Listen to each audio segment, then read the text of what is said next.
Hi, Finn and Liam. Well, let's see. We finished the ninth chapter of The Adventures of Danny Meadow Mouse the other night. And of course, Danny was in the long, cruel claws of Hooty the Owl. And he was being carried off to the forest to be devoured. Let's see how it happens. What happens next?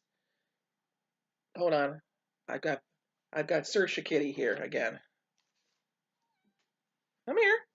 Well, if you're going to interrupt me, you better come and say hi. No, don't swat me with your paw. Come here. All right, don't come here. You've been fed. Chapter 10, A Strange Ride and How It Ended. Danny Meadow Mouse often had sat watching Skimmer the Swallow sailing around in the blue, blue sky. He had watched old Mr. Buzzard go up, up, up until he was nothing but a tiny speck. And Danny had wondered how it would seem to be way up above the green meadows and the green forest and look down. It had seemed to him that it must be very wonderful and beautiful. Sometimes he had wished that he had wings and could go up in the air and look down. And now here he was, he, Danny Meadow Mouse, actually doing that very thing. But Danny could see nothing wonderful or beautiful now. Oh, no, indeed. Everything was terrible, for you see, Danny Meadow Mouse wasn't flying himself. He was being carried. Yes, sir, Danny Meadow Mouse was being carried through the air in the cruel claws of Hooty the Owl. And here's a picture with the caption, Danny was being carried through the air in the cruel claws of Hooty the Owl. He's crying, he's so scared. Oh my goodness. And all because Danny had forgotten to watch up in the sky for danger. Poor, poor Danny Meadow Mouse.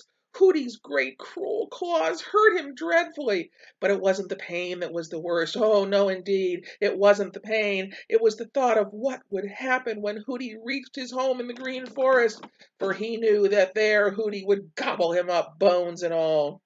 As he flew, Hooty kept chuckling. And Danny Meadow Mouse knew just what those chuckles meant. They meant that Hooty was thinking of the good meal he was going to have. Hanging there in Hooty's great cruel claws, Danny looked down on the snow-covered green meadows he loved so well. They seemed a frightfully long way below him, although really they were not far at all, for Hooty was flying very low. But Danny Meadow Mouse had never in all his life been so high up before, and so it seemed to him that he was way, way up in the sky, and he shut his eyes so as not to see. But he couldn't keep them shut. No, sir, he couldn't keep them shut. He just had to keep opening them. There was the dear old green forest drawing nearer and nearer. It had always looked very beautiful to Danny Meadow Mouse, but now it looked terrible, very terrible indeed, because over in it, hidden away there in some dark place, was the home of Hooty the Owl. Just ahead of him was the old briar patch where Peter Rabbit lived so safely. Every old bramble in it was covered with snow, and it was very, very beautiful. Really, everything was just as beautiful as ever. The moonlight, the green forest, the snow-covered green meadows, the old briar patch. The only change was in Danny Meadow Mouse himself, and it was all because he had forgotten. Suddenly Danny began to wiggle and struggle. "Keep still!" snapped Hooty the Owl. But Danny only struggled harder than ever. It seemed to him that Hooty wasn't holding him as tightly as at first. He felt one of Hooty's claws slip. It tore his coat and hurt him dreadfully, but it slipped. The fact is, Hooty had only grabbed Danny Meadow Mouse by the loose part of his coat, and up in the air he couldn't get hold of Danny any better. Danny kicked and squirmed, twisted, squirmed and kicked. He felt his coat tear, and of course the skin with it. But he kept right on, for now he was hanging almost free. Hooty had started down now, so as to get a better hold. Danny gave one more kick, and then he felt himself falling. Danny Meadow Mouse shut his eyes and held his breath. Down, down, down he fell, It seemed to him that he never would strike the snow-covered meadows. Really, he fell only a very little distance, but it seemed a terrible distance to Danny. He hit something that scratched him, and then plop! He landed in the soft snow right in the very middle of the old briar patch. And the last thing he remembered was hearing the scream of disappointment and rage of Hooty the Owl. Chapter 11. Peter Rabbit Gets a Fright. Peter Rabbit sat in his favorite place in the middle of the dear old briar patch, trying to decide which way he would go on his travels that night. The night before, he had a narrow escape from old Granny Fox over in the Green Forest. There was nothing to eat around the Smiling Pool, and no one to talk to there any more, and you know that Peter must either eat or ask questions in order to be perfectly happy. No, the Smiling Pool was too dull a place to interest Peter on such a beautiful moonlit night, and Peter had no mind to try his legs against those of old Granny Fox again in the Green Forest. Early that morning, just after Peter had settled down for his morning nap, Tommy Tit the chickadee had dropped into the dear old briar patch just to be neighborly. Peter was just dozing off when he heard the cheeriest little voice in the world. It was saying, "Dee, dee, chickadee, I see you. Can you see me?" Peter began to smile even before he could get his eyes open and look up. There, right over his head, was Tommy Tit hanging head down from a nodding old bramble. In a twinkling, he was down on the snow right in front of Peter, then up in the brambles again, right side up, upside down, here, there, everywhere, never still a minute, and all the time chattering away in the cheeriest little voice in the world. "Dee, dee, chickadee, I'm as happy as can be. Find it much the better way to be happy all the day. Dee, dee, chickadee, everybody's good to me." "Hello, Tommy," said Peter Rabbit. "Where'd you come from?" "From Farmer Brown's new orchard up on the hill. Oh, it's a fine orchard, Peter, a fine orchard. I go there every morning for my breakfast. If the winter lasts long enough, I'll have all the trees cleaned up for Farmer Brown." Peter looked puzzled. "What do you mean?" he asked. "Just what I say," replied Tommy Tit, almost turning a somersault in the air. "There's a million eggs of insects on those young peach trees, but I am clearing them all off as fast as I can. They're mighty fine eating, Peter Rabbit, mighty fine eating." And with that, Tommy Tit had said goodbye and flitted away. Peter was thinking of that young orchard now, as he sat in the moonlight, trying to make up his mind where to go. The thought of those young peach trees made his mouth water. It was a long way up to the orchard on the hill, a very long way, and Peter was wondering if it really was safe to go. He had just about made up his mind to try it, for Peter is very, very fond of the bark of young peach trees, when thump! Something dropped out of the sky at his very feet. It startled Peter so that he nearly tumbled over backward, and right at the same instant came the fierce, angry scream of Hooty the Owl.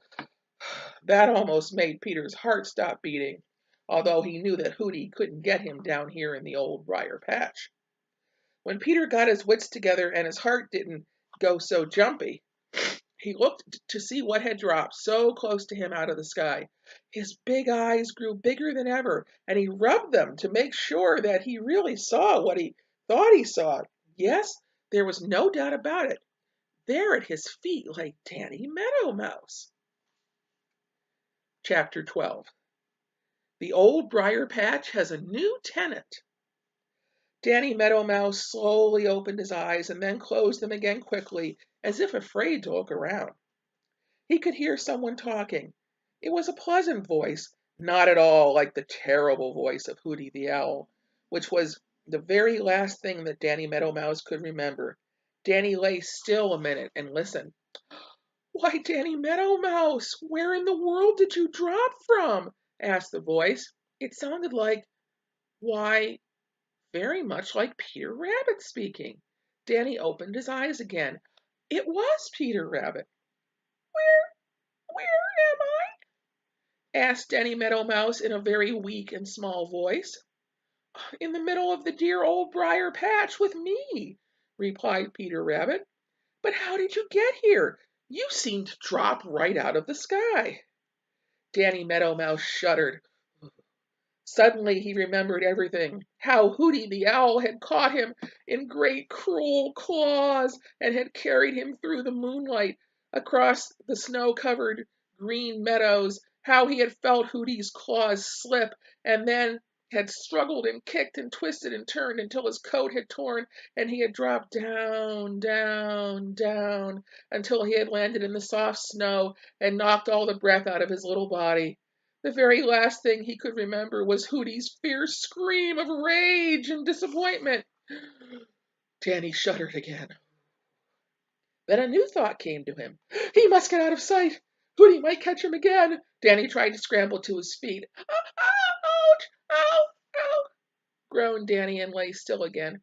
There, there. Keep still, Danny Meadow Mouse. There's nothing to be afraid of here, said Peter Rabbit gently. His big eyes filled with tears as he looked at Danny Meadow Mouse, for Danny was all torn and hurt by the cruel claws of Hooty the Owl, and you know Peter has a very tender heart. So Danny lay still, and while Peter Rabbit tried to make him comfortable and dress his hurts, he told Peter all about how he had forgotten to watch up in the sky and so had been caught by Hooty the Owl, and all about his terrible ride in Hooty's cruel claws. Oh dear, oh, whatever shall I do now? He ended.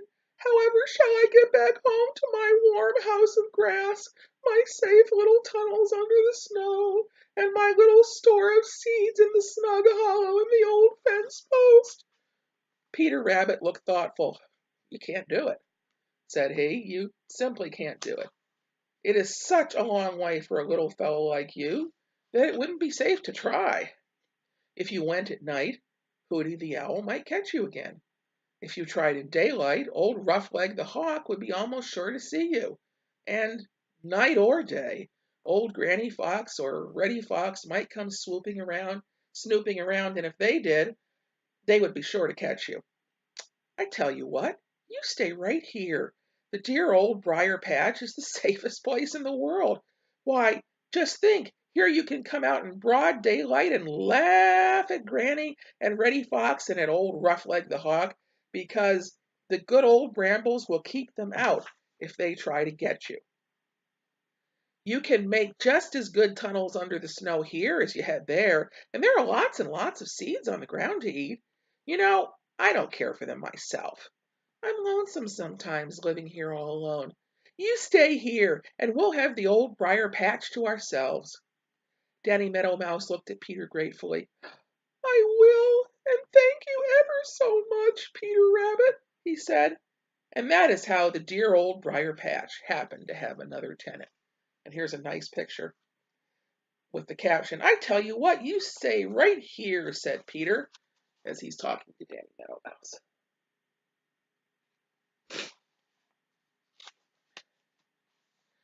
Okay, well, so we'll stop there. It's a natural stopping place, and in the next chapter, I think Peter Rabbit's going to get into trouble. Chapter 13, Peter Rabbit visits the peach orchard.